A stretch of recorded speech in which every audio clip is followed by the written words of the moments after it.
aminareo hatrany ny fahasoavan'i Jesosy Kristy tompontsika ry havako. Amen. Andeha araka hivavaka isika. Ry tomponay any an-danitra ao indreto izahay, miakohaka eo amin'ny lapan'ny voninahitra ao, eo amin'ny seza fiandriananao. Lehibe ianao Tompo, ary indrindra mandray antanana ny momba anay rehetra, na dia kely sy bitika ary izahay eo anatrehanao. Misaotra ny amin'izany fitiavana lehibe izany Tompo, koa engany izahay mba ho mendrika anao amin'ny ataonay rehetra, amin'ny anaran'i Jesosy. Amen.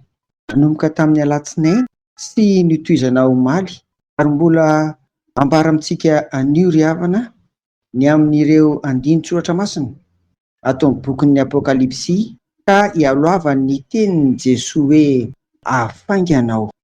Hoy indray ary ny Tompo amintsika anio: indro afainganao, ary eto amiko ny famaliko, mba hamaliko ny olona rehetra araka ny asany. Amen. Apokalipsy 2:20, andininy 12. Ity andininy 12 ity ry havana dia tsy azo sarahana fa mifampitohy amin'ny andininy 10 sy ny 11 eo alohany, izay manao hoe: ary hoy izy tamiko, aza asiana tombo-kase ny tenin'ny faminaniana amin'ity boky ity, fa atombotra ny andro. Izay manao ny tsy marina, aoka mbola hanao ny tsy marina ihany izy, ary izay maloto, aoka mbola hialoto ihany izy, ary izay marina kosa, aoka mbola hanao ny marina ihany izy, ary izay masina, aoka mbola hiamasina ihany izy. Amen. Andininy 10 sy ny 11 iaho, mialohan'ity 12 ity.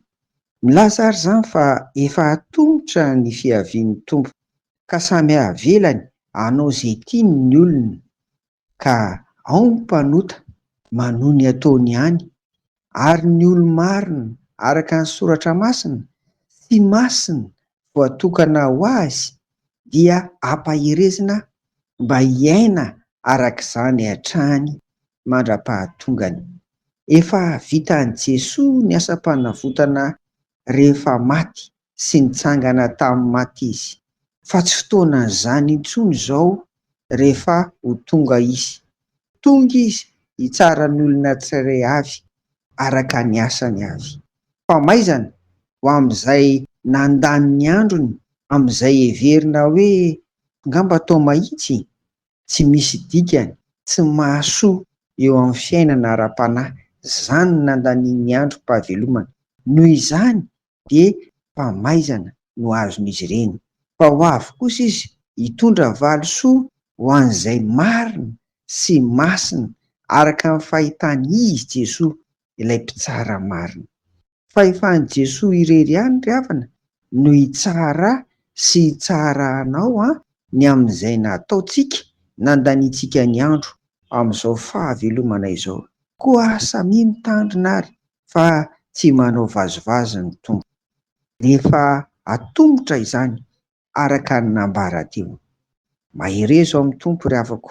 Araka ny nambara tamin'ny latsinainy dia 4 ireo andinin-tsoratra masina milaza ny amin'ny hoe afainganao hoy Jesosy.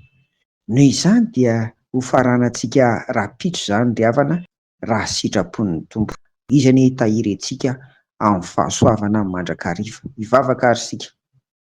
Isan'andro Tompo dia ataovy mametraka fanontaniana ao am-ponay tsirairay avy izay, eo ambany fitarihan'ny fanahy hoe marina araka ny teninao ve izao ataonay izao, ary masina araka ny sitraponao ve ny fiainanay. Fa izany no ahafahanay mandositra ny fanamelohana rehefa ho avy ianao, ka handraisanay valosoa kosa avy aminao Jesosy. Amin'ny anaranao irery no hanaovanay an'izany vavaka izany. Amen. Ho aminareo ny fiadanan'i Jesosy. Amen.